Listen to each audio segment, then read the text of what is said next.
maybe you'll never get to reconcile. You'll never get to ask him why. You'll never get to fix that wound. Guess what? You can still be the best dad that God has designed you to be. Yep.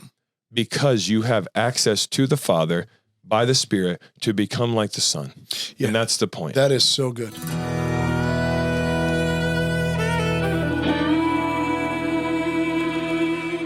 Welcome to Kavod and the Man of God podcast. My name is Casey Wilson. We've got Justin Bohner and Travis Shook. How are you, gentlemen? Not bad. Today, we're going to talk about how do you become the father that your children need when your father was absent, right? My dad was absent. How do I become a good father to my children? That's the idea, right? We live in a world of fatherless children, fatherless boys. It's probably the greatest epidemic, not only in our land, but I would say globally. This idea that fathers tend to be absent from, whether it be, not present when their children are out of school and home in the afternoons, not present, period, because they've lived through a divorce and some kind of hardship or struggle that they've gone through, not present because they gave up on fathering. Many dads skip that, right? And they leave early on and bail on their children. Or as simply as they died. They passed away, right? I mean, just in this room alone, Justin, you were an adopted child, right? Mm-hmm. Adopted son, Travis, yep. We were just talking about how you weren't a Shook. You were, what was it, Boron? Boron. Yeah, and your stepdad stepped in and adopted you at what age? 6th grade. So 6th grade, what's that, 11? 11, 12, somewhere in there. Okay. Was he around before you were 11? No, I mean, I don't know the exact timeline on when him and my mom started dating. But I remember being in 6th grade. It's funny. A lot of my friends were like, I was wondering where Travis Boron went, and then Shook's here. So, I just remember it being 6th grade is when my name changed. And I have a household of children that all of them have come through adoption, and every one of them. And in fact, I'll just put this out there. Every parent or every person, every son, every daughter carries some kind of father wound. We do. Even the best fathers have inflicted upon their children some kind of wound that they carry, a moment where they failed, or a season in life that they failed, or something that went on where they were not present or not engaged or not aware of what their children were going through, right?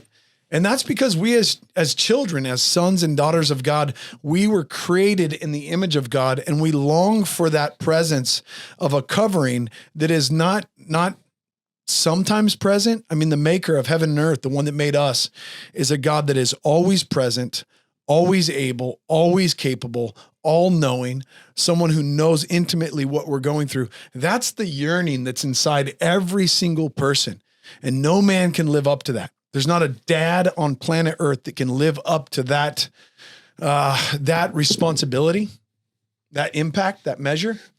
And so every person carries a degree of a father wound, some more than others. And what we want to talk about today is really overcoming that and getting to a place that you can father well, that you can father with confidence, that you can father with courage, that you can father despite whatever wound you have inflicted upon your own children. It is possible. In fact, all of us are a testimony to that, right? Yeah, and the short answer, in case you're listening to 10 minutes or less of this podcast and you dip out, God's the answer. Jesus is the answer. And that's what we're going to give some practical advice on how to do that in the remainder of this podcast. But if you're out, Jesus and God is the only way to father your kids well if you didn't have a dad. Yeah. And I think that's what's so powerful about what you're saying in the beginning of it, Casey, is that everyone is suffering from some sort of a father wound to the degree that the ultimate teacher of how to be a father is the Heavenly Father. Yes. Right? Even if you had the best earthly dad, he fell short. And ultimately, you need to see your earthly dad, even if he was the best, through the lens of the Heavenly Father. Yep. Right. And so always running back to God as the one teaching you. But the reality that whenever you don't have something, you're going to go looking for it. You don't maybe even realize you are, but you're going to go looking for it. Right? Genetically, you're even going to become like your father, even if he wasn't there. Yep. And so it's so important for the guys that didn't have a dad growing up to understand you're not just alone in this, that you are learning from those around you, and you're actually learning from your dad who's not even there. And if you're not being led by God, by the Heavenly Father, then you're ultimately going to be formed by, anything around you, by anything around you, by your environment. I have a young man in my life that I love dearly, and he doesn't live with us, but he's like a son to Eric and I, right? And we've had a conversation before over the phone, and he mentioned that he had great fears of becoming a parent one day because his dad failed him, and he doesn't want to continue that curse and fail his own children. And so there is a demographic out there, especially I would say 20-year-olds that are terrified to parent because of the father wound that they carried. And I would say there's a group of probably 30-year-olds that are recognizing that they're an imperfect father, and now they're questioning whether or not, and almost pulling back from their responsibilities as a father. And we want to deal with both of those, right? We want you to overcome whatever fears you have, and then we want you to buckle down and engage even more as a father with confidence and get back in the game and finish well, whether your children are young, whether they're teenagers, whether they're in their 20s, no matter where they're at in life. Let's say they're out of their home and you already have grandchildren. They still need a father. There is a way for you to finish this race well as a father or a grandfather. And you should always have that in front of you as something that you're chasing after, never giving up on that dream. Right? We don't want to grow old and kind of indifferent and passive towards what God has called us to do as a father. Yeah. And just so you guys know that you're not alone, and then we'll actually dive into how to do this. I'm trying to think, maybe 5 years ago, Casey and I and a bunch of other guys in town got asked to go and just meet with other men at a local school in our town.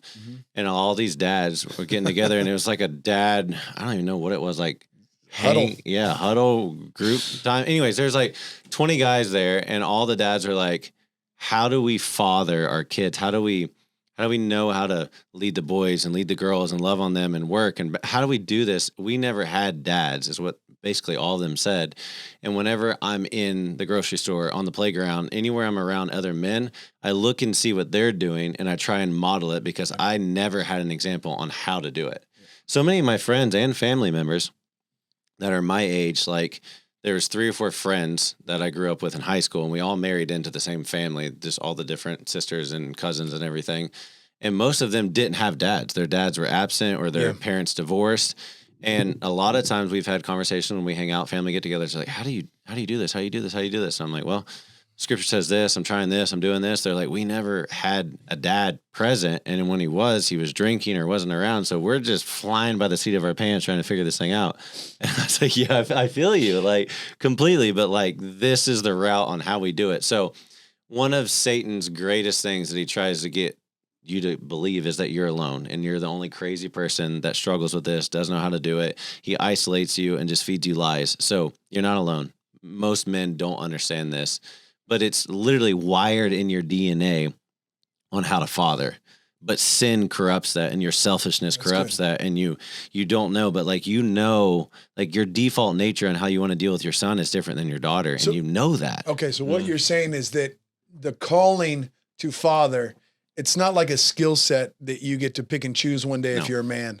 One day you decide, hey, I think I might be good at this, therefore I'm going to father. You're saying God has given it to you. I mean, look in your nature. Look at literally the animals, like the women in the pride. The women do a certain role, and the males do a certain role. Yeah. In every animal, the male does something, the woman does something, and they're taught that by their parents, but like it's wired in their DNA. So men, like how to father well. The thing that screws you up in doing that well is your sin, is your selfishness, is what you want, your desires, or the things that you grew up in and the habits and what you saw your dad do, or your dad wasn't there and didn't do. You naturally are going to replicate what you were around because that's just all you know. Is it fair to say, gentlemen, there's a season or there's men out there living in such a way that they should not become fathers at this moment, but if they were to deal with certain sins in their life, God would put them in a position to be a good father. Sure. I mean, I've watched men that are living terrible lives become fathers. Yeah, for so sure. Who am I to judge whether or not God's going to bless you with a child or not, right? Like, we believe that God is the creator of heaven and earth. He's the one that forms a child in a mother's womb. He's the one that brings life into existence. And so every child out there in some way comes with the blessing of God, the approval of God. Yeah. Right. For sure. And, you know, there's people that I've looked upon, men and women that are living in a life in such a way that you would say, why, God, would you bless them with a child? Eric and I struggled with that for many years because we couldn't have children, and we were watching people around us living pretty wild lives have children. The meth head with 6 kids. Yeah. And you're just going, God, what is this? Right. And so there's definitely a sin lifestyle, a sinful lifestyle that will make you a terrible father. And it will perpetuate that curse of poor fathering over your children. Generations of poor fathering will take place unless Christ comes in and breaks that. And if you're listening to this right now, then God's working in your heart because you're seeking God and wisdom on how to love and lead your kids well. So well done. And how you do it, whether you listen to us or not, how you do it is you get in your Bible and you talk to God. And we'll start beating it up. But like there's endless practical things in here on how to love your children. And let's be honest, it's freaking hard. Raising your kids, my gosh, it exposes every sinful nature in you, and they're exhausting and they're frustrating and they make you angry and the days are long. But then like the one smile, the one hug, or especially a little girl coming up and say, Daddy, come do this. You're just like, okay, I'll do it. Like it covers all of that. But just to relate with you, it's freaking rough, especially if you don't have God leading you in the center of it. Like they're made to mature you as you lead them. At the same time, you're maturing them. Yeah, absolutely. And to the young person, you know, maybe the person who doesn't have kids yet, this episode and this question that sparks this whole conversation is less directed at you not having children, although you do need to hear what we're saying and understand that you need to pursue the reconciliation of whatever wounds you have from your father's either failures or whatever it is. You need to pursue the reconciliation of that and moving beyond that and being thankful for having a good father, dealing with having an absent father, whatever it is. And you need to move on and grow and find someone to follow after, first Christ, and then find someone to follow after. But this is more to the person who has kids now, because it's kind of like, you don't know that you need to improve something until you're put in a situation and you fail at it. I don't know that I need to be stronger in this area until I'm in a situation where I'm too weak to do something, right? And so it's the same thing with fatherhood. I would venture to say that there are many young, irresponsible people without children who are living lives and are not giving a second thought to the fact that their dad wasn't a good dad or wasn't around, because they have not yet been put in a situation where they see their need of certain tools to be a dad, right? Like I didn't know that I had issues with my dad not being the dad he needed to be until I was in a position to be a dad and I was incapable. Then I realized, why am I incapable? Because I didn't have an example, right? So there are many men who do not have any inkling of an idea about, wow, my dad wasn't there. Sure, they might have known that he wasn't there, but they're not able to wrap their mind around it because they haven't been put in a position where they need to be the father their dad wasn't. Yeah. Right? They haven't had to be that yet. And so that's really the person that we're talking to is the guy in the trenches, being a dad, trying to raise kids, trying to maybe lead some spiritual children, saying, why do I not know how to do this? Why do I have no framework for this? And you're going to have to reckon with the fact of, my dad wasn't who he needed to be. He was who he could be. You know, it's a sliding scale. They weren't there. They were there, but they didn't do what they were supposed to do. They were there, but they did what they were supposed to do. They kind of did it halfway, or they were great. Like we have this represented just here in this room. Yeah. And so recognizing that and recognizing that the way that you're living now and the things you're struggling with are a product of your dad and your granddad and your great granddad. Like that's the way God made it to work. Recognize that. Don't lean on that and die a victim and let your kids go buck wild because your dad wasn't who he was supposed to be. But you need to come to a point where you recognize that, and you won't do that if you don't have kids. You know what I mean? Like, kids are the thing that drives you to see so much of the damage that's been done to you by sin, your own and the sin committed against you. So, Justin, what do you feel like you could sum it up in a sentence or two? What is a good father? A good father is someone who strives to imitate Christ for their children. And I know that sounds like a cop-out, easy thing, but there's a way that Christ is the physical representation of the character of the Father. And so when he interacts with people, that's how the Father would interact with them. And so I need to be Christ to my kids. So if I could take a guess on why that is the metric you chose to decide what a good father is because if you can show your children Christ, show them Jesus, and let's say you die tomorrow, but they have found Christ, then they will be good husbands and good fathers. Yeah. Or mothers or whatever. If you can get them to him, he'll change everything and do everything. Yeah. We're pointers like John the Baptist. I'm not the Christ. I'm not the Christ, but I'm trying to be like him because that's what I've been called to be. And that's what will point you to him. So guys, let that be like your North Star, knowing that, all right, to be a good father, I need to get them to the Father. Psalm 68, verse kind of 4 and 5. It says, sing to God, sing praises to his name. Lift up a song to him who rides through the deserts. His name is the Lord. Exult before him. Father of the fatherless and protector of the widows is God in his holy habitation. Yep. So knowing that he is the Father of the fatherless, he created all things. We derive our name as Father from him.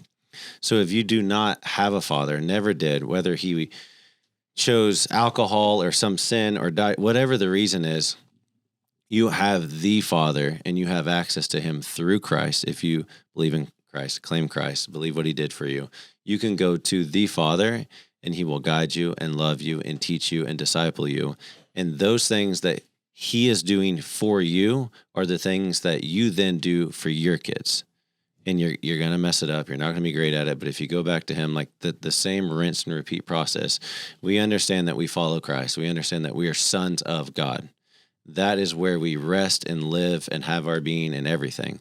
We understand that we are called to be fathers. We are called to take dominion. We're to lead those under our influence to Christ.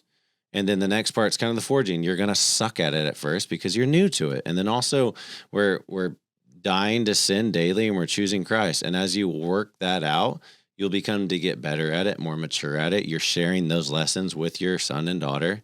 And then you'll start to rule well. You'll start to put them in circumstances where they're choosing Christ. They understand their worth and value. They're a son of God.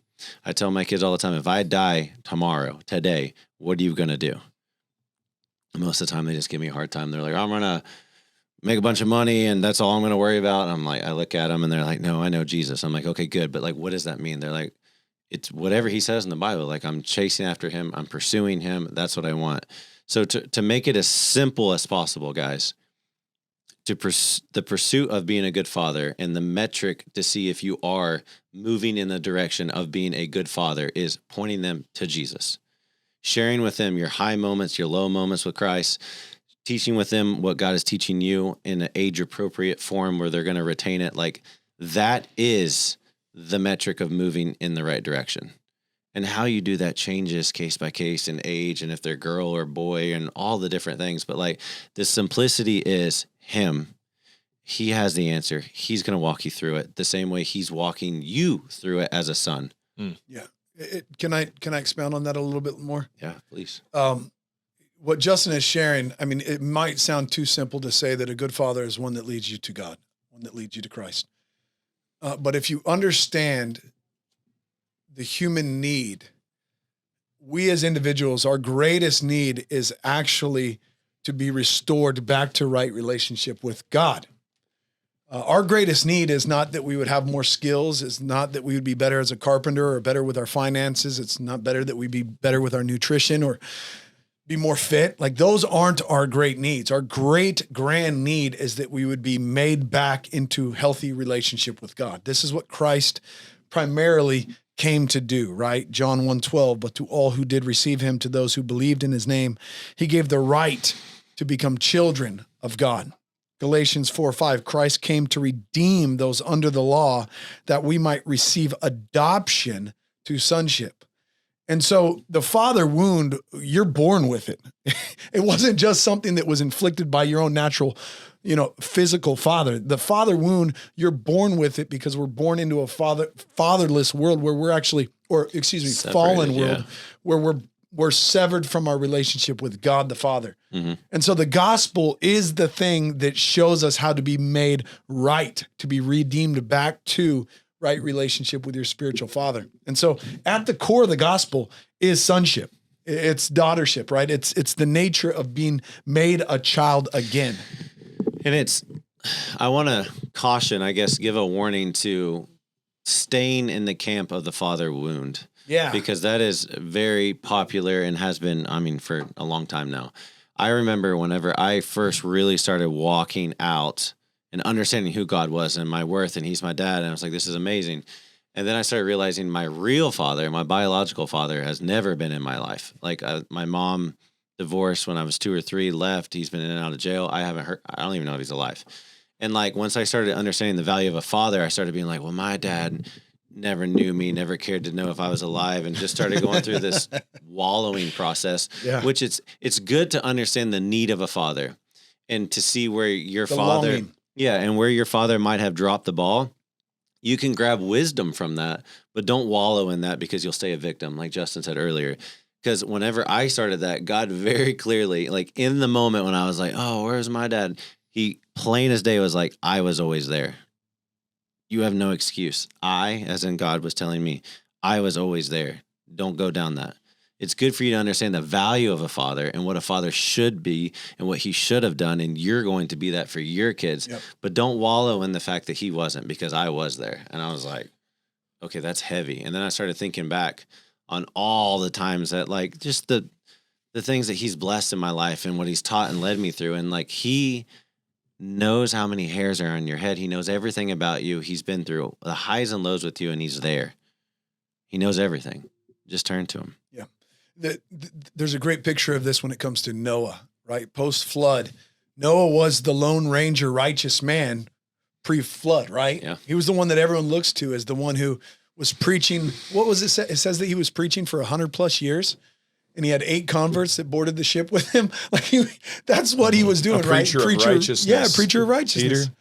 Peter. And so here's this man. Well, That's crazy. Post-flood, we see that he plants a vineyard, and one day he gets a little too drunk, right? And he's lying naked in his bed, and his sons come in, and one of them shames his father and doesn't cover him. And, he probably goes on to mock his dad and talk about it and mention it to others.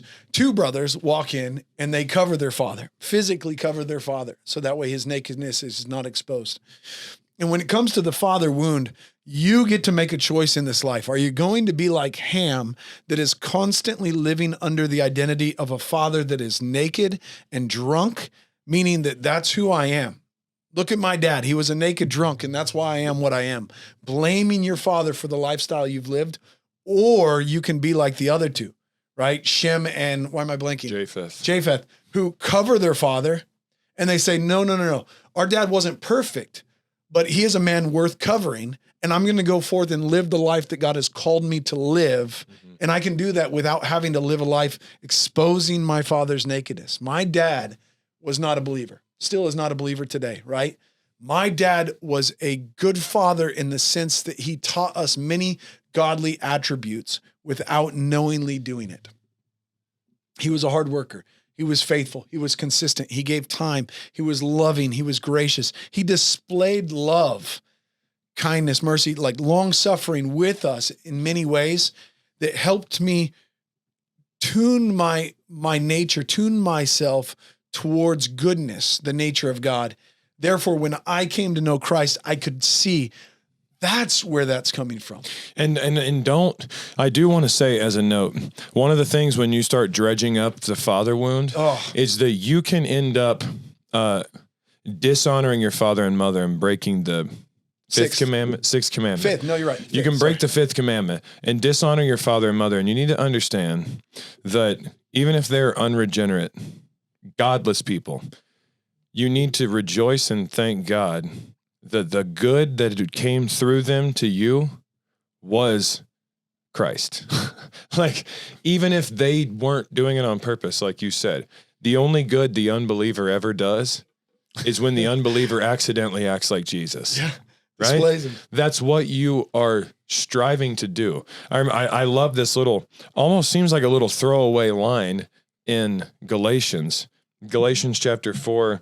Paul is like, guys, get your head out of your butts. Like, I'm trying to tell you, I have to start this whole letter off by telling you how I became authoritative enough to tell you even what I'm telling you.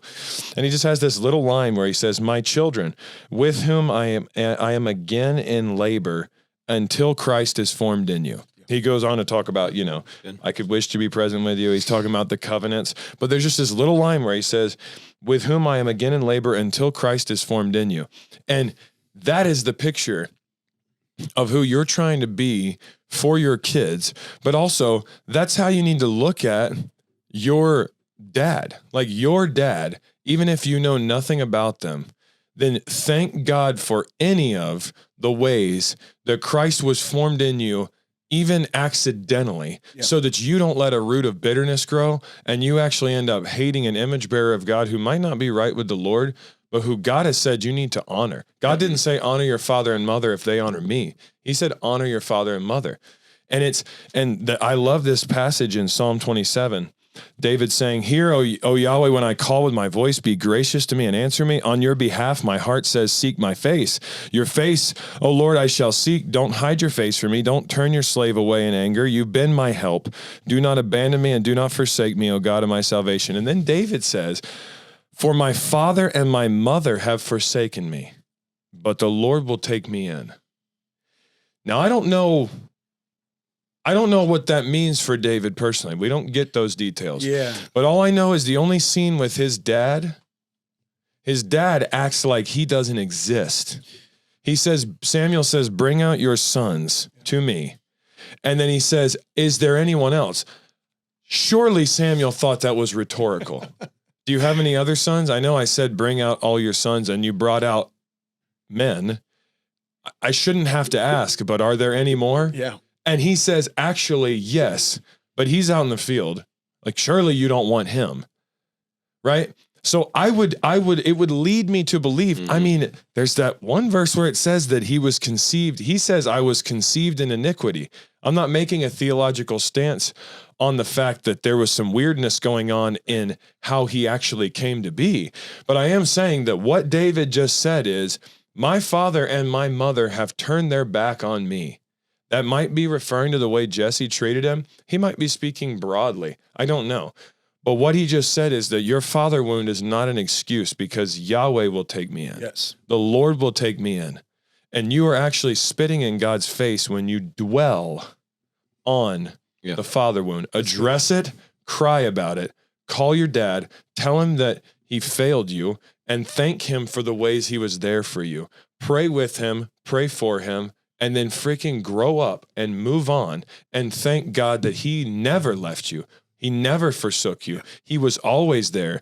All you had to do was turn around, but you didn't want to because your neck was stiff. So don't use this episode as a crutch to now blame everything on your dad, but use it as a springboard to thank God for all the ways that your dad imitated Christ without even knowing it, the way the Father was always there pointing you to Christ that you didn't even know, and now run because you're without excuse. You have a Father. Yeah.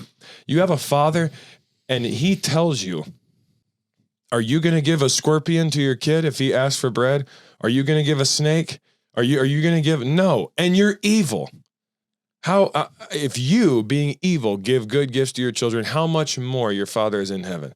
If you need wisdom, ask God for it. James 1:5. If you want to know how to be a dad, go to God. Go to God and listen, and he will lead you in every single one of those moments. And that is the blessed part, is you could never meet your dad again, and you can be a great dad. Yes. You can be a great dad and you can never reconcile. Maybe he's dead already.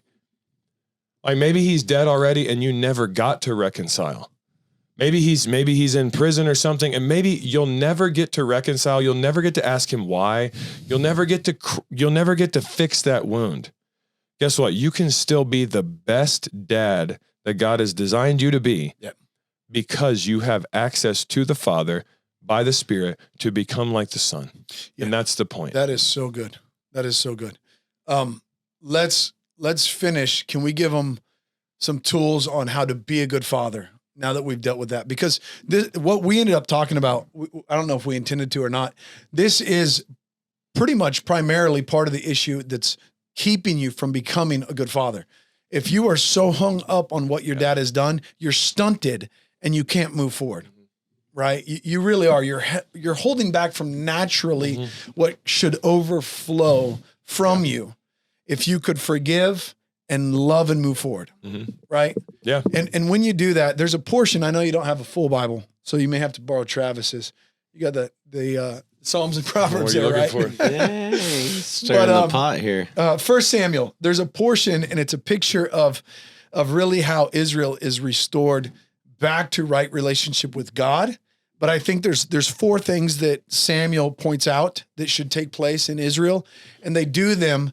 And these things actually restore relationship. And I think we can learn from them as a father. Does that work? If we kind of land here. So this is the beginning of 1 Samuel. It's a point in the story where the ark has been taken by the Philistines. It's been captured because Israel has become, they've started to drift. They've worshiped false gods. They've actually become religious in the way that they treat things like the Ark of the Covenant. They look at this golden object, this golden representation of who God is, and they say, hey, if it's with us, then we'll do good, like a genie bottle. If it's not with us, then we're going to go bad. And so they're starting to become sacrilegious in many ways. They're not connecting with who God really is as the creator of heaven and earth and bowing down to him in true humility and love. Okay, that's gone away. And what God does is it allows them to be taken and destroyed destroyed by the Philistines. The ark is captured. All this takes place, and God begins to work miracles. He works on behalf of his own name to restore this relationship with his people. And in chapter 7, at the very beginning there in verse 3, Samuel comes to the people and he says this: if you are to return to Yahweh with all your heart, then remove the foreign gods and the Ashtaroths from among you. Set your heart towards Yahweh and serve him alone. He will deliver you from the hands of the Philistines. So those 4 things: return, remove, set, and serve. That's where I want us to talk, because if you're a father wanting to do well, you primarily have to focus on your relationship with God. And if that's good and healthy, you're going to overflow in ways as a good father to your children. You don't have to go and just try to read a handbook on how to be a good dad. This is about you representing God the Father to your children. And so that relationship has to be first. And when it's first, it overflows. So number 1, remove the foreign gods that are in your own life. Okay? This is no small thing. If you want to be a good father, you have to begin by dealing with whatever it is that you're worshiping in your life that is getting in the way of you worshiping God truly, fully, wholeheartedly in front of your children. In simple terms, if something's more important than God, it's in the way. If job or money or vacations or sports are more important than God, then that's an idol. Yeah. And all the hip Christians and hip psychology people call this like dealing with your family of origin. But this is also maybe casting out and crushing the idols that your family has taught you to worship. Do you remember when Gideon was called? The first thing he did was gangster. I mean, he did do it at night when everyone was asleep.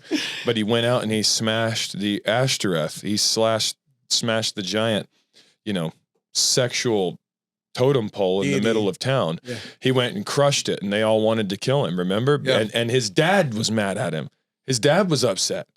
And that was the first thing he did. And sometimes it's smashing the idols that your family has built up that you have inherited from your father. That's actually a father wound in itself. And guys, when we say idols and things, I know it seems kind of abstract. It's things that are more important than God and Jesus. And we're not saying that 20 hours of the day needs to be God and Jesus and 4 hours work. Obviously, you're working more, you're with your kids more, but like Christ needs to be the most important thing in your life. It has to be. And if there's something more important, that needs dealt with. That's what you're talking about. Yeah, and that could be as simple as the things. I mean, if you want to know what your gods are, gentlemen, take note of what your eyes are looking at, what makes you happy, what brings you peace. Where do you go when you're stressed? Where do you go to like deal with your emotions, your frustrations? And this could be something as simple as wasting time watching too many movies. It could be alcohol and coming home from work and just drinking every night in order to deal with your pain. It could be things like women and lust and sex and adultery and porn. It could be a number of things. It could be watching too much football, right? It could be taking a simple hobby that we have in this life, and now you've made it something that you find too much pleasure in. You find more comfort and more pleasure in that thing than you do in God. You've taken creation and worshiped it as if it was your creator. That's Romans 1, that's Romans 2. That's what God is dealing with when we take creation and lift it up in such a way that we now come to it with our hearts and we find peace and pleasure in those things. Yeah, I would say for the American 21st century guy, what your eyes look at, what your mind thinks about, and what your money is spent on, that's good, are the things that are on the seat of your heart. Yeah. Right. That is on the seat of your heart. And that means that is what you love. And you always worship and follow that which you love most. Yep. Right. And if it's not God, right, even if it's wife, even if it's kids, it's not going to be good. So that's first, right? Samuel tells the people, return to God, remove the idols. And those go together. And the way that Israel responds, it doesn't talk about them returning. It talks about them removing the idols. And so if you're gonna return to God, you have to go in and start tearing down the false gods that are in your life. Take note of them, take record of them, talk to your wife, talk to your children about the way that your family spends time, the way that you spend your money, the way that you do things, and look at those things and begin to tear them down. If you go to church once every 2 months because you're out doing other things, that might be the God that you have to tear down, this idol that you've lifted up that gets in the way of you coming into the house of the Lord and worshiping with the people of God. Is that fair? We have to tear down those things. Secondly, Samuel tells them, right, set your heart fully on God and serve him. Okay. What does that look like, to set your heart on God and to serve him faithfully? It's trying to replace all those idols that you just took out and place God there. Practically speaking, for me, that's I wake up, I turn off my alarm, verse of the day. On the way into work, I pray with the kids. On the way home from work, I pray with the kids. We eat dinner, we pray. Deuteronomy, what's it, 8, 6 or 8? Walking by the way, when you rise up, when you lay down, you're talking about God, pursuing his laws and his commandments. And so, Travis, for you run a business, you own Kavod Fitness. This gym here, you named it Kavod. Well, I'll let you tell the story. I mean, Kavod is the brand, it's the anthem of everything that we do, whether it's the nonprofit, whether it's the fitness side, whether it's the Lion of War series books that we publish, the whole press side of Kavod family, all of it, we want this anthem of Kavod to run through. Why is that so important to you, that word? It's to give honor and glory to God, to Jesus. It's almost interchangeably with his name, weightiness, this heaviness, this honor, this love, this admiration. And everything we do should be for him, through him, to him. Everything we live for, family, business, work, Bible, money, finances, my kids, everything is to give honor and glory back to God. So to return to him, to be with him, to stay with him. So when you consider your gym, it is a work unto the Lord. Would you, you agree with that? Absolutely. It would be vanity. Anything I do that is apart from Christ is vanity. It's pointless. Chasing after the wind. Yeah. And that's not just Sunday. That's Monday through Saturday. Everything that I do, even when you were the president of the football community or the football club here in Macon County, right? You did that, but you did it through much prayer and vigilance and seeking God's wisdom in that and getting involved in those positions, right? I mean, Justin, you as a library board member, taking that position, you didn't do that for your own gain, your own want and pleasure. You didn't do it because your wife was saying, hey, you should go be a library board member. It'd be a lot more fun not to. Yeah. You take home you don't make anything from it, right? You did this as an act unto the Lord. And when it says, set your heart toward Yahweh and serve him alone, there's a way that we always are like, I can't do that. I've never set my heart towards anything. I'm not that good of a person to be able to just say, heart, follow God alone. But there's a way that when you look at Daniel, in Daniel chapter 1, it says he resolved in his heart to not defile himself with the king's food. Yeah. And what I think that means for us as men simply is that you have to pre-decide. Kyle Thompson on Undaunted Life talks about pre-deciding. You need to pre-decide that when you wake up tomorrow, you're going to follow God. That's setting your heart, is that, okay, I'm setting the ship to go this way. Don't touch the wheel. Don't touch the wheel, and don't let anybody else touch it either. We're going towards God. I'm setting the thing, and sure, I'm going to get distracted. I'm going to do the wrong thing. Things are going to happen, but I'm setting my heart towards him. And ultimately, it's God that does that. Yep. It's God, Ezekiel 36, that gives you a new heart that can even be set towards him. But it's God who starts that, right? What Travis mentioned, Romans 11:36, from him, through him, to him is everything. The gift comes from him. The gift is used rightly when it's used through him, and all the praise and glory goes back to him. That's when we set our hearts. I think about Ezra in Ezra 7:14, where it says, Ezra set his heart to study the law of God and to practice it and to teach his statutes in Israel. That's you as a father. Set your heart, 7:7 or something like that. Set your heart to know who God is, to read his word, then to do what it says, and then to teach your kids and to teach your people. That's good. 7:10. 7:10. Ezra had set his heart to study the law of Yahweh, to practice it, and to teach its statutes and judgments in Israel. Yeah. That's how to be a good father. I think we land with that. That's how to be a good father if you didn't have one. That's it. Well, gentlemen, you have to get this in your mind. You have to know that what you're putting on display is your relationship with God. Number one, it's not how good you are at business. It's not how good you are at really anything else. It's your walk with God that your children need to see. It's what your wife needs to grow up alongside and underneath. That kind of covering is what she needs most. Amen.